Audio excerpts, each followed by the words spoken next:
तापत्रय विनाशाय श्रीकृष्णाय वयं कृष्णं नारायणं वन्दे कृष्णं वन्दे व्रजप्रियं कृष्णं द्वैपायनं वन्दे कृष्णं वन्दे पृथासुतम्। श्रीमद् भागवत महापुराण के चतुर्थ स्कंद के हम चतुर्थ स्कंद जिसका नाम है विसर्ग स्कंद, उसमें हमने मनु महाराज की दूसरी पुत्री जिनका विवाह दक्ष प्रजापति से हुआ था, उनका प्रसंग हमने देखा, जिसमें दक्ष प्रजापति के यहाँ सती जी हुई और सती जी का विवाह भगवान शिव के साथ हुआ। और फिर सती जी ने कैसे शिव जी के अपमान को देख के योगाग्नि में अपने आप को भस्म किया और अगले जन्म में फिर पार्वती जी हुई और भगवान शिव गणों ने जाके दक्ष प्रजापति का जो अहंकार पूर्वक यज्ञ था उसको विध्वंस किया। और जो दक्ष प्रजापति थे वो कर्मकांडी थे और भगवान शिव आत्माराम जीवन मुक्त महात्मा थे। तो जीवन मुक्त महात्मा के लिए कोई भी औपचारिकता या शिष्टाचार, बाहरी शिष्टाचार उस पर लागू नहीं होता। जीवन मुक्त महात्मा में वो उन सब शिष्टाचारों से मुक्त है। मेरे को देख के प्रणाम नहीं किया, मेरे को देख के हंसा नहीं, मेरे को जो कर्मकांडी लोग होते हैं या संसारी लोग होते हैं वो इसी में उलझे हुए रहते हैं। आपस का व्यवहार कैसा चल रहा है, मेरे को देख के हंसा नहीं, मेरे को देख के बोला नहीं, मेरे को देख के नमस्कार नहीं किया, तो उनका उसमें महत्व रहता है। लेकिन जिसका ध्यान भगवान में रहता है या जो जीवन मुक्त महात्मा रहता है उसका ध्यान इन सब चीजों में नहीं रहता, वो अपने अपने मस्ती में मस्त रहता है। तो उसके ऊपर कोई संसार का कोई भी व्यवहार लागू नहीं होता। और यही हमने मुख्य रूप से ये शिक्षा इससे मिलती है। अब दूसरी कहानी है ध्रुव जी की। ध्रुव जी की कहानी है और उसके पहले ध्रुव जी की कहानी से पहले ब्रह्मा जी के वंश का एक वर्णन और दिया हुआ है।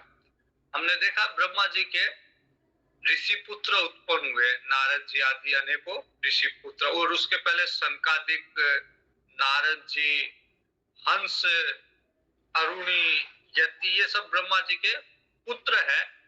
लेकिन ये सब नैष्ठिक ब्रह्मचारी है, इन्होंने विवाह नहीं किया, गृहस्थाश्रम में प्रवेश नहीं किया। इन्होंने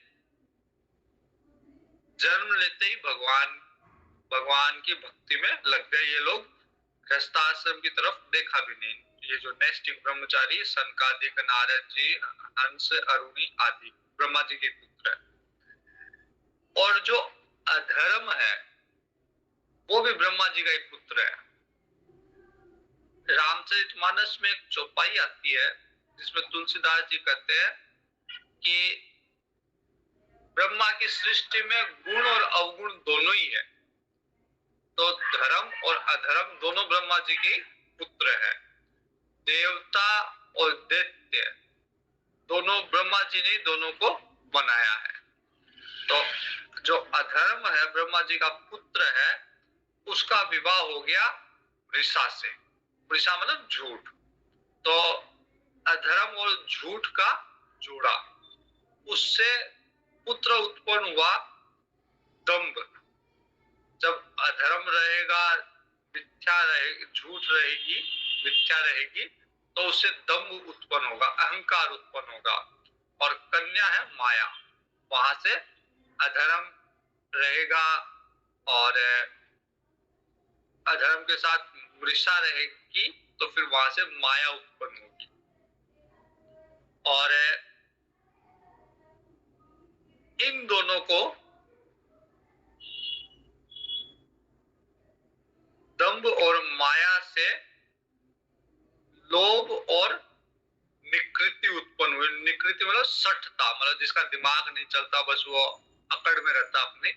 तो लोभ और सठता इनसे उत्पन्न हुआ, और उससे उत्पन्न हुए क्रोध और हिंसा, और उससे उत्पन्न हुआ कली। कली मतलब कलह। तो जहाँ क्रोध है, हिंसा है, वही कलिकाल है, वही कलह है। और उसकी बहन है कलह। कलह और कलह की बहन है दुरुक्ति। दुरुक्ति मतलब लोगों को गाली देना, अपशब्द कहना, तो ये दुरुक्ति। तो क्रोध और हिंसा से कलह और गाली गलौज या दुरुक्ति उत्पन्न हुए। उनसे, दुरुक्ति से भय और मृत्यु उत्पन्न हुए। ये सब ब्रह्मा जी के उसमें अधर्म की वंशावली है। भय और मृत्यु उत्पन्न हुए, और दोनों के सहयोग से नरक बना। जब भय है और मृत्यु है तो वो नरक है एक तरह से, या मृत्यु का भय है तो वो नरक है। जब अभय पद को प्राप्त होगा तो सबसे पहले या सबसे उच्च श्रेणी का जो अभय है वो मृत्यु से है। मृत्यु को जीत के ही अभय बनेगा व्यक्ति, या अंतिम जो भय है वो मृत्यु का है। तो जब तक मृत्यु का भय नहीं जीत सकेगा वो निर्भय नहीं बन सकेगा। तो ये एक संक्षेप में ब्रह्मा जी के अधर्म की वंशावली थी, पुत्र अधर्म की वंशावली थी, जिसे ज्यादा विस्तार से नहीं बताया गया, क्योंकि वैसे तो हम सब अपने जीवन में विशेषकर कली काल में इन सब अधर्म के परिवार को चारों तरफ देखते ही है।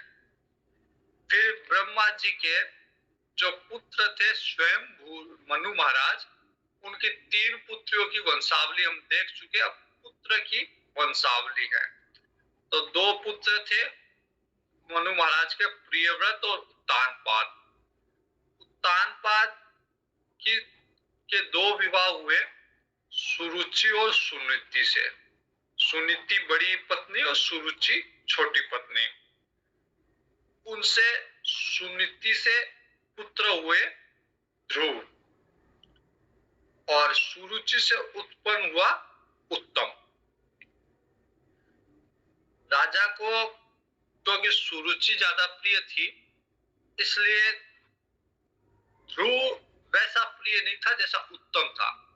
पुत्र है ध्रुव भी, ध्रुव से भी स्नेह है, लेकिन क्योंकि सुरुचि से ज्यादा प्रेम है, इसलिए उसके पुत्र से भी राजा को ज्यादा प्रेम करना पड़ रहा है। एक बार उत्तानपाद बैठा था और उत्तम आके पिता की गोद में बैठ गया। उसी समय ध्रुव जी भी खेलते हुए आए, और राजा ने उससे बात भी नहीं की, उसका स्वागत भी नहीं किया, उसको अपने पास भी नहीं बुलाया। सुरुचि, ध्रुव जी बैठना चाह रहे हैं पिता की गोद में। पिता जो है पत्नी के भय से, सुरुचि के भय से ध्रुव को अपने पास नहीं बुला रहे। तो सुरुचि जो पत्नी है या ध्रुव जी की सौतेली माँ है, उन्होंने ध्रुव जी महाराज को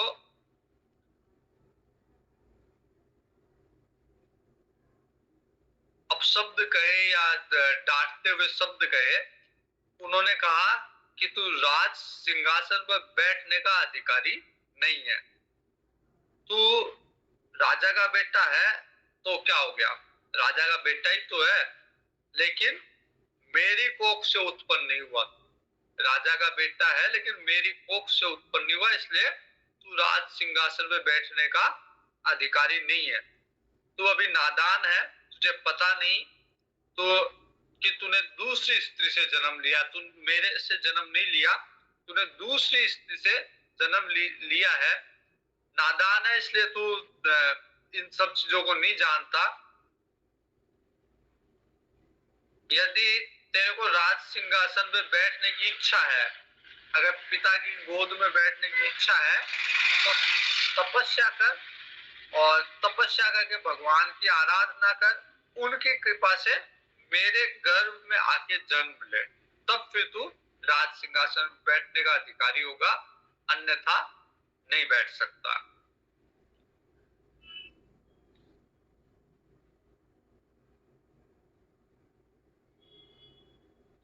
तो सौतेली माँ के कठोर वचन सुन के ध्रुव जी लंबी लंबी सांस भरने लग गए। पिता चुपचाप सब देख रहे थे। ध्रुव जी पिताजी को छोड़ के रोते रोते अपनी माता के पास सुनीति के पास पहुंचे।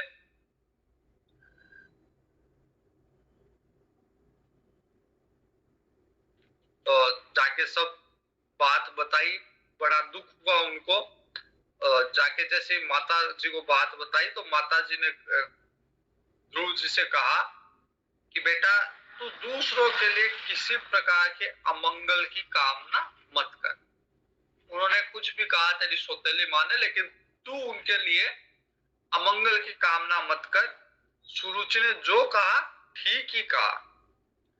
महाराज, मुझे पत्नी तो क्या अपनी दासी भी स्वीकार करने में लज्जा आती है। उनको अपनी दासी भी स्वीकार नहीं करते, मेरे को पत्नी के रूप में तो क्या स्वीकार करेंगे। तो तूने मेरे गर्भ से, मैं मतलब मंदभागिनी हूँ कि महाराज की पत्नी होते हुए भी मुझे वो दर्जा नहीं मिल रहा जब से सुरुचि आई है। तो मेरा कोई पाप कर्म है, मैं मंदभागिनी हूँ, मेरे इतने पुण्य नहीं है, इसलिए तूने मेरे गर्भ से जन्म लिया है और मेरा ही दूध पिया है। तो तेरी जो सौतेली माँ ने बात कही वो बिल्कुल सही बात कही। अगर तू भी सिंहासन पे, राज सिंहासन पे बैठना चाहता है तो द्वेष छोड़ दे। द्वेष छोड़ के जो तेरी माँ ने कहा कि भगवान की तपस्या कर, भगवान की आराधना में लग जा, तो वो सुरुचि की बात को मान के तू भगवान की आराधना में लग जा। लेकिन द्वेष बुद्धि उत्पन्न मत कर, न अपने सौतेले भाई के प्रति, न सौतीली माँ के प्रति।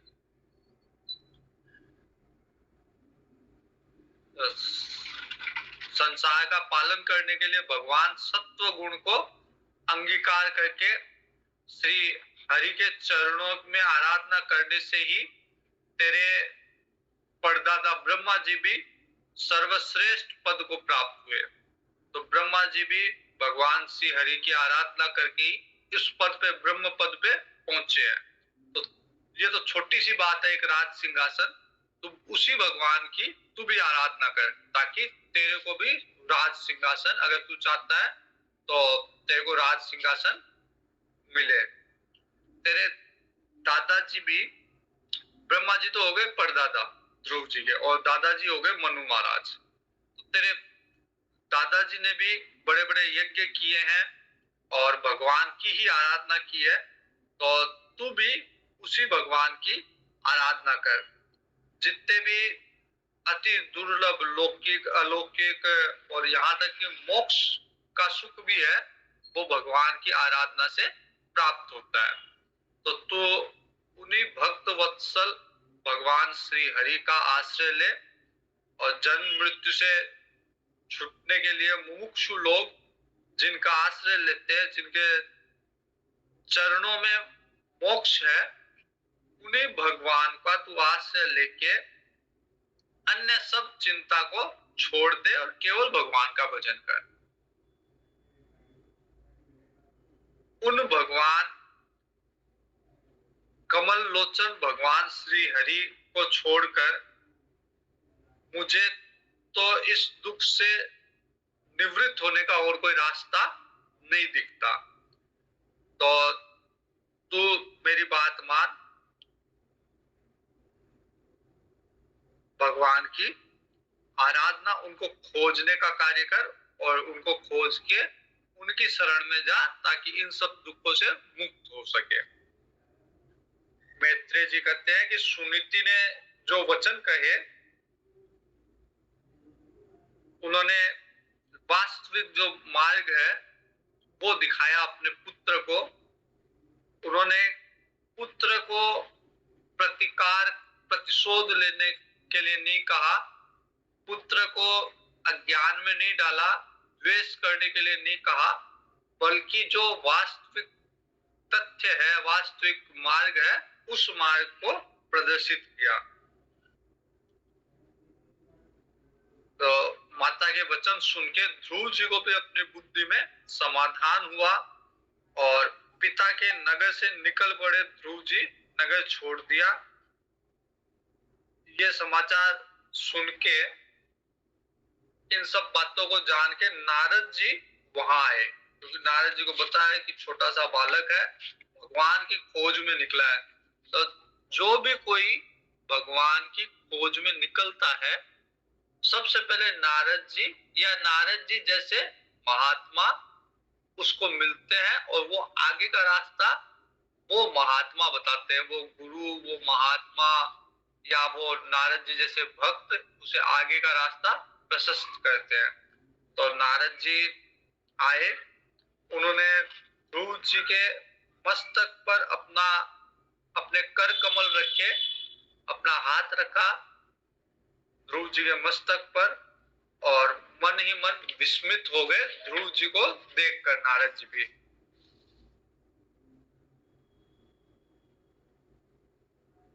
नारद जी कहते हो क्षत्रियों का कैसा तेज है, थोड़ा सा भी मान भंग नहीं सह सकते, थोड़ा सा भी कोई इनको अपमान कर दो कितना गुस्सा आता है क्षत्रियों को। ये नन्हा सा बच्चा है, इसका इसके हृदय में भी सौतेली माँ के कटु वचन घर कर गए। ध्रुव जी से कहा, बेटा अभी तू छोटा है, खेलने कूदने में मस्त रहा कर, माँ अगर सौतेली माँ कुछ कह दे उसका बुरा मत माना कर, विचार मत किया कर। असल में मनुष्य के असंतोष का कारण मोह के सिवा और कुछ नहीं है। तो संसार में मनुष्य अपने कर्मों के अनुसार ही मान अपमान सुख दुख ये प्राप्त करता है। इसलिए तेरे कोई ऐसे कर्म रहे होंगे कि तेरे को अपमान माता से मिला, इसलिए तू इन सब चीजों की चिंता मत कर और वापस घर पे चल जा, खेलने कूदने में ध्यान दे, अभी बहुत छोटा है। भगवान की गति तो बड़ी विचित्र है, उस पे विचार करने के लिए, भगवान पर विचार करने के लिए बुद्धिमान पुरुषों को चाहिए कि जैसा भी उसे परिस्थिति व सामना करना पड़े उसमें संतुष्ट रहे। तो माता ने जो उपदेश दिया है और उस उपदेश से योग साधना के द्वारा तो भगवान को खोजने के लिए चला जा रहा है। मेरे विचार से साधारण पुरुषों के लिए भगवान को प्राप्त करना बहुत कठिन है। योगी लोग भी जन्म जन्मांतर तक अनासक्त भाव से समाधि के द्वारा बड़ी बड़ी कठोर साधनाएं करते हैं, परंतु भगवान का मार्ग उन्हें भी नहीं पता चलता। तो तू तो अभी बहुत छोटा सा बच्चा है, इसलिए तू ये वैध हट छोड़ दे और घर लौट जा। बड़ा होने पर, जब बड़ा हो जाए तो बड़ा होने पर जैसा परमात्मा सामर्थ्य दे, समय आवे तब उसके अनुसार तू प्रयत्न कर लेना। अभी छोटा है, अभी घर पे जा।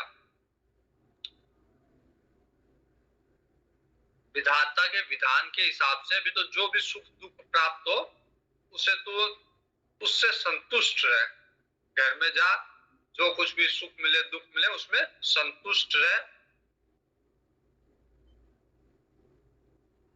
तो जो व्यक्ति परिस्थितियों के अनुसार जो सुख दुख मिलता है उसे सहन कर लेता है, उसमें संतुष्ट रहता है, वो संसार से पार अपने आप ही चला जाता है। मनुष्य को चाहिए कि अपने से अधिक गुणवान को देखकर प्रसन्न हो।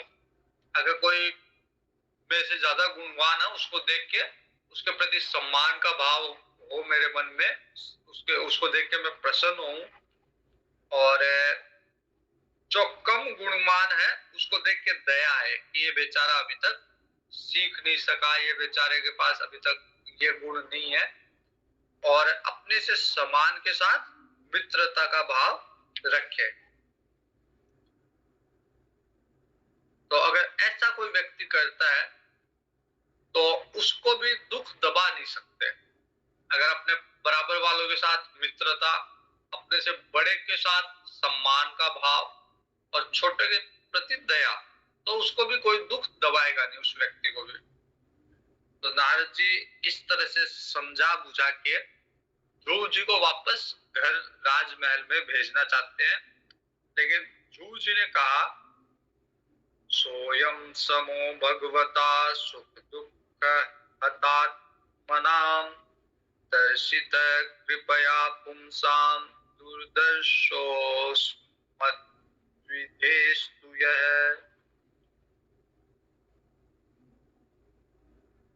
ध्रुव जी कह रहे हैं कि भगवान सुख दुख से जिसका चित्त चंचल हो जाता है, उन लोगों के लिए आपने कृपा करके शांति का वह बहुत अच्छा उपदेश बताया है कि जिसका मन सुख दुख से विचलित हो गया, उसको आपने जो मंत्र बताया वो उनके लिए बहुत अच्छा है। परंतु मुझ जैसे अज्ञानियों की दृष्टि यहाँ तक नहीं पहुंच जाती। जो आपने बताया कि समभाव में रहो, सुख दुख में समान रहो, अगर कोई ज्यादा बड़ा हो उसके प्रति सम्मान रखो, बराबर वालों के प्रति मित्रता, ये सब समता के नियम है। तो ये अभी मेरी बुद्धि वहां तक नहीं पहुंच पाई, मैं तो बच्चा हूं। और फिर मैं क्षत्रिय स्वभाव का हूं, तो इन सब चीजों को तो सहन करने के लिए बहुत कुछ सहन क्षमता चाहिए। मैं क्रोधी हूँ स्वभाव से, क्षत्रिय स्वभाव का हूँ। आपने कहा था कि क्षत्रिय बालक का क्रोध तो देखो, तो मैं तो क्षत्रिय स्वभाव को प्राप्त हूँ। अतः प्राय क्षत्रियों में विनय नहीं होता, हम झुकना नहीं जानते। सुरुचि ने अपने कटु वचनों रूपी जो बाण मारे हैं मेरे हृदय में, उससे आपका उपदेश ठहर नहीं पाएगा। अब जो माँ के चलाए हुए तीर है वो मेरे हृदय में चुभ रहे हैं, तो आपके उपदेश वहां काम नहीं करेंगे। मैं उस पद पर अधिकार करना चाहता हूं जो त्रिलोक में सबसे श्रेष्ठ है, उस पद को प्राप्त करना चाहता हूं, तथा जिस पर मेरे बाप दादा और दूसरा कोई भी आरूढ़ नहीं हो सका, वो पद प्राप्त करना चाहता हूं। अब मैं, आप मुझे उसकी प्राप्ति का कोई अच्छा सा मार्ग बताइए। आप भगवान ब्रह्मा के पुत्र हैं, संसार के कल्याण के लिए वीणा बजाते हैं और सारे संसार में सूर्य की भांति सारे संसार में विचरण करते हैं। तो आप मेरे को वो मार्ग बताइए जिससे मैं ऐसा पद प्राप्त करूं जो मेरे बाप दादाओं ने भी प्राप्त नहीं किया। क्योंकि माँ के जो तीर है, वाणी रूपी शब्द रूपी जो तीर है, वो मेरे हृदय में चुभ रहे हैं और मैं क्षत्रिय स्वभाव का बालक हूं, मैं सहन नहीं कर सकता। ध्रुव जी की बात सुनकर नारद जी बड़े प्रसन्न हुए और फिर नारद जी ने सदुपदेश दिया ध्रुव जी को। नारद जी कहते हैं कि बेटा, तेरी माँ ने जो, स्मृति ने जो तेरे को कहा, वो ही परम कल्याण का मार्ग है। भगवान वासुदेव ही वो उपाय है, इसलिए तू चित्त लगा के अब उन्हीं का भजन कर, भगवान का ही भजन कर, जिससे अर्थ धर्म काम मोक्ष किसी भी की अभिलाषा हो, किसी भी पुरुषार्थ की अभिलाषा हो, उसको प्राप्ति करने का एक ही उपाय है कि भगवान के चरणों की सेवा कर, तेरा कल्याण होगा।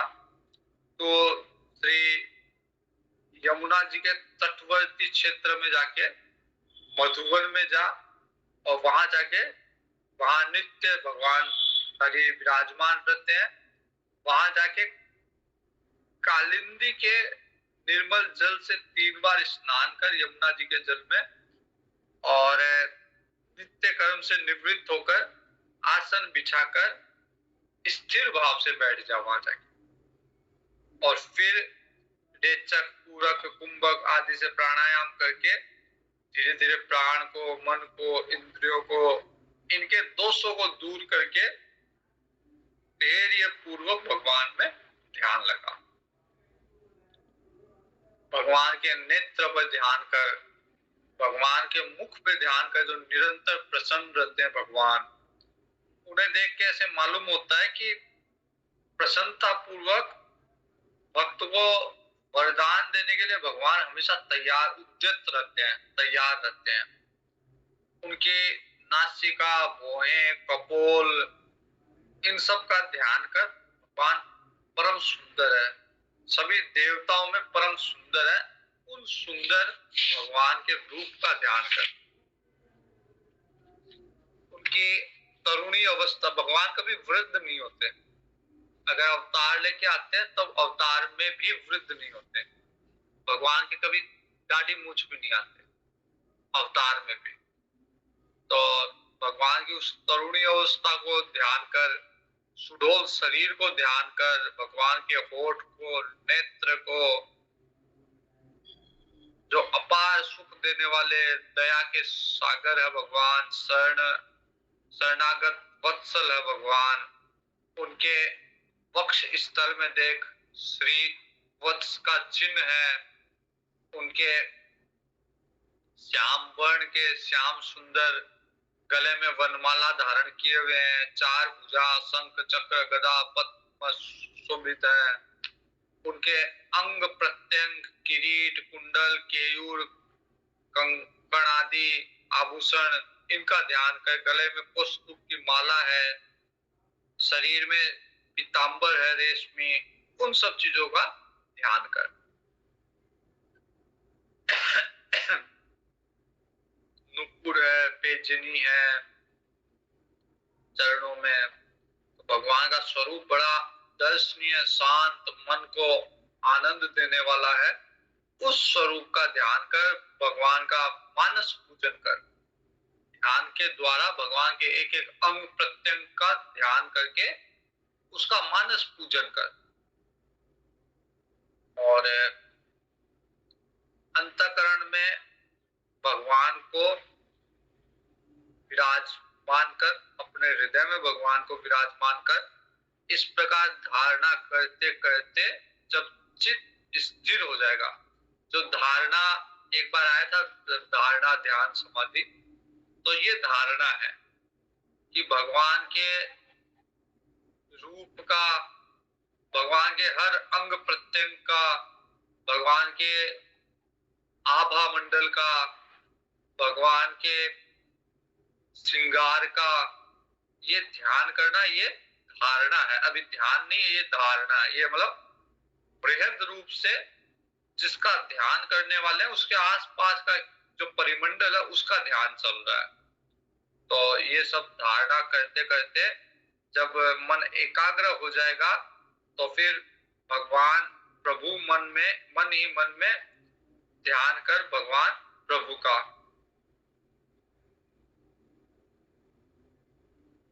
भगवान का बस मुख का ध्यान कर, भगवान मंद मंद मुस्कुरा रहे हैं, बस बाकी ध्यान छोड़ के आसपास का, भगवान के श्रृंगार का, भगवान के अन्य अंगों का ध्यान छोड़ के केवल भगवान की मुस्कान पे ध्यान केंद्रित कर, वो ध्यान लगाना हो गया। पहले धारणा, अब ध्यान।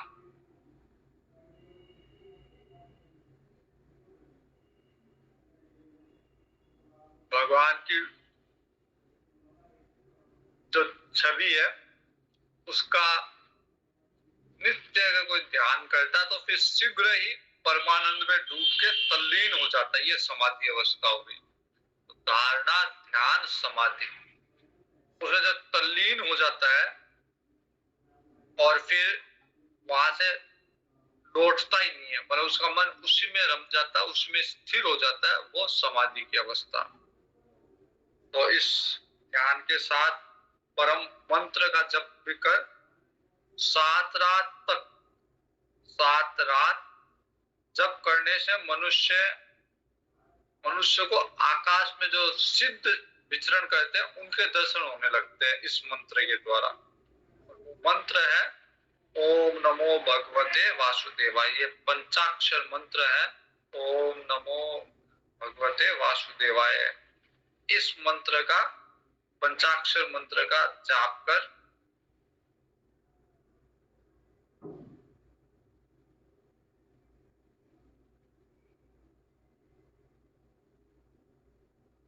पंचाक्षर नहीं, ये द्वादश अक्षर का मंत्र है, इसका जाप कर और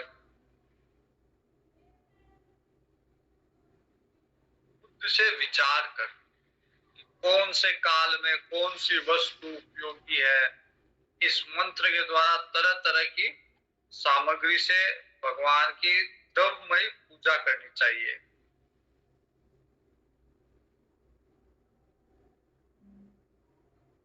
तो जो वस्तुएं जिस काल में, जैसे जिस काल में जो पुष्प आते हैं, जो फल आते हैं, उसके द्वारा भगवान की अर्चना करनी चाहिए इस मंत्र के द्वारा। ओम नमो भगवते वासुदेवाय द्वादश अक्षर का मंत्र है।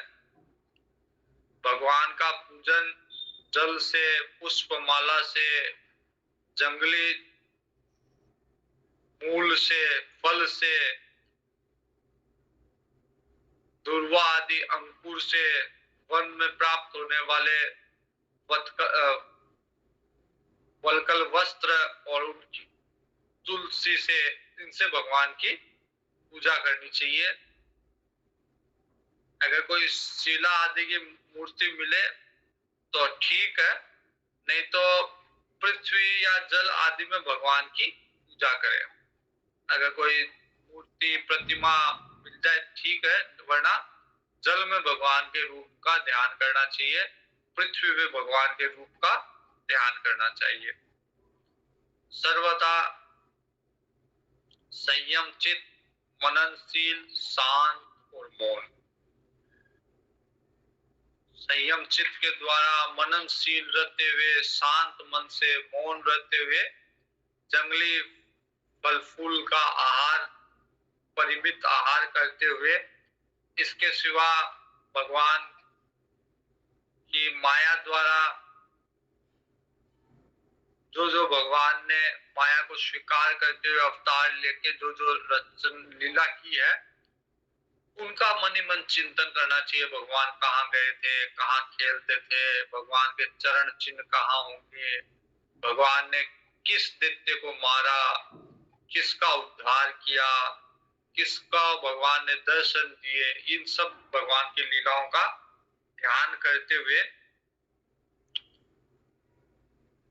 जिस जिस उपचार से भगवान की पूजा हो, उन्हें मंत्र मूर्ति श्री हरि को द्वादश अक्षर मंत्र के द्वारा अर्पण करना चाहिए। जिस विधि से, जो भी पूजा की विधि, भले षोडशोपचार की विधि या पंच उपचार की विधि है पूजा की, उस विधि से भगवान की पूजा करनी चाहिए। तो इस तरह से मन से, वाणी से, शरीर से भक्ति पूर्वक भगवान का पूजन करना चाहिए और निश्चल भाव से भली भांति भजन करने वाले भगवान के भक्तों में भक्ति का भाव भगवान ही बढ़ा देते हैं और अर्थ, धर्म, काम, मोक्ष ये सब भगवान उसे उपलब्ध करवाते हैं। और यदि साधक को विषयों से वैराग्य हो गया, इंद्रियों से संबंधित भोगों से वैराग्य हो गया, तो फिर वो मोक्ष प्राप्ति का अधिकारी है। वो फिर मोक्ष प्राप्ति भक्ति पूर्वक भगवान का पूजन करे, जिससे उसे मोक्ष की प्राप्ति होगी। अगर विषयों से उसको वैराग्य हो गया तो अब उसको मोक्ष मिलेगी। इस तरह नारद जी ने ध्रुव जी को उपदेश दिया, ध्यान की विधि बताई कैसे ध्यान की तैयारी करनी है वो बताई, धारणा, ध्यान, समाधि सब बताई, और मोक्ष मार्ग तक का रास्ता बताया। नारद जी ये सारी बातें ध्रुव जी को बता के, सारा ज्ञान देके, मंत्र की दीक्षा देके, ओम नमो भगवते वासुदेवाय इस मंत्र की दीक्षा देके, अब नारद जी महाराज उत्तानपाद के दरबार में, महल में पहुंचे। राजा को, राजा ने नारद जी की यथा योग्य उपचार पूजा की और आराम से आसन पे बिठाया नारद जी को। नारद जी की गति सब जगह है, भले कितना ही बड़े से बड़ा राजा हो, कितना ही बड़े से बड़े दैत्य हो, देवता हो, सब नारद जी का स्वागत सम्मान करते हैं। तो उत्तानपाद ध्रुव जी के जो पिताजी थे, उन्होंने भी नारद जी का सम्मान किया, उनको आसन पे विराजमान किया। नारद जी कहते हैं, राजन राजन किम ध्यायसे दीर्घम मुख्येन परिशुष्यता, किम वा नरिष्यते कामो धर्मो वार्थेन संयुतः। नारद जी कहते, पहले लोगों का मतलब पूछने का तरीका कैसा था कि अगर किसी को उदास देखा तो पूछते कि धर्म की हानि हो गई क्या, तुमसे कोई अधर्म तो नहीं हो गया कि उदास हो। ये नहीं पूछते कि तेरे पैसे लुट गए क्या, तेरे को किसी ने मारा क्या, ये नहीं पूछते। नारद जी पूछ रहे कि राजन, तुम्हारा मुख सूखा हुआ सा है, बड़ी देर से सोच विचार में पड़े हुए हो, तुम्हारे अर्थ, धर्म, काम, मोक्ष किसी में कोई कमी तो नहीं रह गई? धर्म का पालन कर रहे हो क्या? अर्थ है क्या किसी भोग में, या मोक्ष के प्रति तुम्हारा अनादर तो, मतलब मोक्ष की इच्छा कम तो नहीं हो गई? तो इस तरह से कहीं कोई कमी तो नहीं आई। राजन कहते हैं कि देव ऋषि, क्या बताऊं मैं अपने मन की बात, बड़ा ही निर्दय हूं। सुतो मैं बालको ब्रह्मन् स्त्रेणेनाको करुणात्मना, निर्वासित 5 वर्ष स मात्रा महान कवि। उत्तानपाद करेगी, देव ऋषि बड़ा निर्दयी, बड़ा स्त्रीण हूं मैं, निर्दयी हूं मैं। मैंने क्या मतलब किया है, अपने 5 वर्ष के बालक को, नन्हे से बालक को मैंने माता के साथ घर से निकाल दिया। मैं जो ध्रुव जी की माता है सुनीति, उनको भी घर से निकाल दिया था, तो मैंने पुत्र को और उसकी माँ को घर से निकाल दिया था। वो जो मेरा बालक था बड़ा ही बुद्धिमान था, 5 वर्ष का, उसका कमल सा मुख अब तो शायद कुमला गया होगा, क्योंकि वो थक कर कहीं रास्ते में पड़ गया होगा, और उस असहाय बच्चे को वन में हो सकता कोई भेड़िया खा गया हो। मैं कैसा स्त्री का गुलाम कि अहो में बत दोरात्म्यम स्त्री जीत परा पदराय, यो यो अहं प्रेमणा रुक्षन नाभ्यंत मसत्तमम। और मेरी कुटिलता तो देखो कि मैं स्त्री का गुलाम बनकर बालक को मैंने प्रेम से, वो जब गोद में मैं चढ़ना चाहा तो मैंने उसका तनिक भी आदर नहीं किया, मैंने उस बालक की भावना को नहीं समझा और मैंने उसे निकाल दिया, घर से निकाल दिया। तो ऐसा निर्दय, ऐसा दुष्ट प्रवृत्ति का मैं। नारद जी कहते हैं, मां सुचय राजन, चिंता मत करो राजन, बालक की चिंता एकदम मत करो, उसके रक्षक भगवान है बालक के। तुमने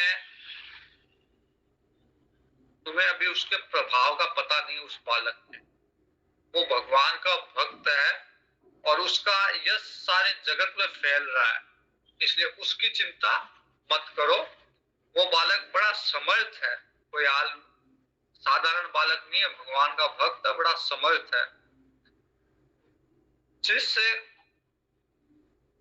काम को बड़े बड़े लोकपाल भी नहीं कर सकते, उसे पूरा करके शीघ्र वो बालक तुम्हारे पास लौट आएगा और तुम्हारा यश भी बढ़ेगा उसके कारण।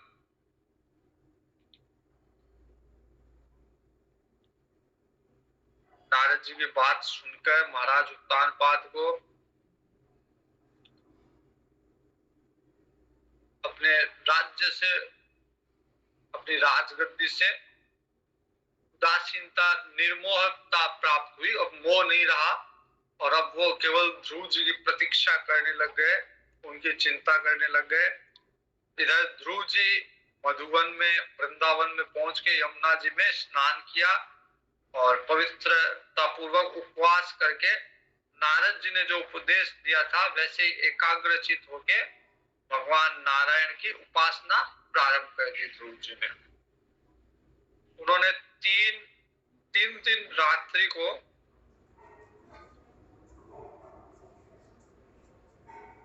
तीन रात्रि के अंतराल से, मतलब 3 रात छोड़ के केवल एक पैर का फल खाते थे, फिर 3 रात कुछ नहीं खाया, फिर 3 दिन के बाद में एक पैर का फल खाते थे। तो इस तरह से भगवान की उपासना करते हुए 1 मास व्यतीत कर दिए। दूसरे महीने में 6-6 दिन से, पहले 3-3 दिन से, अब 6-6 दिन से सूखी हुई घास के पत्ते कुछ खा लेते 6 दिन के, फिर 6 दिन कुछ नहीं खाना। इस तरह से फिर तीसरे महीने में जल पी के, चौथे महीने में केवल श्वास के बल पर रहे और 5वें महीने पर वायु 15 दिन से एक बार वायु लेते थे, सांस लेते थे 15 दिन से। तो ध्यान योग के द्वारा भगवान की आराधना करते थे। 5वां मास लगते लगते ध्रुव जी ने श्वास जीत कर पर ब्रह्म का ध्यान चिंतन कर दिया। एक पैर के खंबे के तरह खड़े हो गए निश्चल भाव से, और उस समय जितने भी विषय है, इंद्रियों और इंद्रियों के ऊपर मन को सब ओर से खींच लिया और हृदय में स्थित करके भगवान के रूप का चिंतन करने लग गए। चित्त को किसी दूसरी ओर जाने नहीं दिया ध्रुव जी ने। जिस समय उन्होंने प्रकृति और पुरुष के भी अधीश्वर पर ब्रह्म की धारणा की, उस समय तीनों लोग कांप उठा। कि भगवान की जब ध्रुव जी ने धारणा की तो तीनों लोग कांप उठा। जब राजकुमार ध्रुव ने एक पैर से खड़े हुए और अंगूठे से दबाकर पूरी पृथ्वी झुक गई, उनके अंगूठे के बल से पूरी पृथ्वी झुक गई। जैसे एक कोई हाथी अगर नाव में पैर रख दे तो वो नाव डगमगा जाती है, वैसे ध्रुव जी के ध्रुव जी सीधे खड़े और उनके एक अंगूठे पे, पैर के अंगूठे पे खड़े और उसके भार से पूरी पृथ्वी डगमगाने लग गई। ध्रुव जी ने अपने इंद्रियों द्वारा प्राणों को रोककर भगवान में ध्यान किया। तो जैसे ही ध्रुव जी ने भगवान का अपने प्राण रोके, अब ध्रुव जी की तन्मयता समष्टि से हो गई। ध्रुव जी में समष्टि और ध्रुव जी एक ही हो गए, एक रूप हो गए, तन्मयता हो गई। तो जैसे ही ध्रुव जी ने प्राण रोके, पूरी सृष्टि के प्राण रुक गए। सृष्टि के प्राणों से अभिन्नता हो जाने के कारण सभी जीवों का श्वास प्रश्वास सब रुक गया। समस्त लोकपाल को बड़ी पीड़ा हुई, सब घबरा के भगवान की शरण में गए। देवताओं ने कहा कि स्थावर जंगम जीवों के शरीर का प्राण एक साथ रुक गया। जैसे मान लीजिए कि पूरे भारत की बिजली एक साथ गायब हो जाए, एक साथ बिजली कट जाए, तो सब घबरा के उसका उपाय ढूंढने के लिए जाते हैं। तो वैसे जैसे सबका सांस एक साथ रुक गया तो सारे देवता घबरा के भगवान के पास गए कि सबके सांस, सारे चर अचर सबके सांस रुक गए।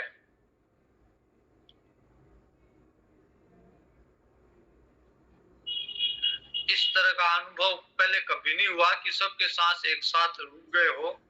आप शरणागतों की रक्षा करने वाले हैं, तो इस दुख से हमें छुड़ाइए। भगवान कहते हैं डरो मत, यह उत्तानपाद का पुत्र ध्रुव है, जिसने जो मेरे में विश्वात्म भाव से लीन है, मेरा ध्यान कर रहा है, चित्त को उसने विश्वात्म भाव में लगा रखा है, इसलिए वो मेरे में एकाग्र हो रहा है। और उसने प्राण रोक लिए तो मेरे भी प्राण रुक गए और पूरे विश्व का, पूरे चर अचर के प्राण रुक गए। इस समय मेरे साथ उसकी अभेद धारणा सिद्ध हो गई। वो जैसा कर रहा है वैसा मैं भी कर रहा हूँ, मैं कोई भेद नहीं रहा, जीव और ब्रह्म में अब कोई भेद नहीं रहा। तो जैसा वो कर रहा है मैं भी उसी धारणा को कर रहा हूं। तो वो उसने सांस रोक लिया तो मैंने भी रोक लिया। इसी से उसके प्राण निरोध से तुम सबके भी प्राण रुक गए। अब तुम अपने अपने लोकों को जाओ, मैं उस बालक के इस दुष्कर तप को निवृत्त कर दूंगा, उसको अब मैं तप से हटा दूंगा, तुम अपने अपने लोक में जाओ। तो आगे ध्रुव जी भगवान ध्रुव जी को दर्शन देते हैं, ध्रुव जी वापिस अपने घर लौटते हैं। ये प्रसंग हम कल देखेंगे। ओम पूर्णमद पूर्णमिदं पूर्णात् पूर्णमुदच्यते पूर्णस्य पूर्णमादाय पूर्णमेवावशिष्यते। ओम शांति शांति शांति। हरि ओम श्री गुरुभ्यो नमः। हरि ओम।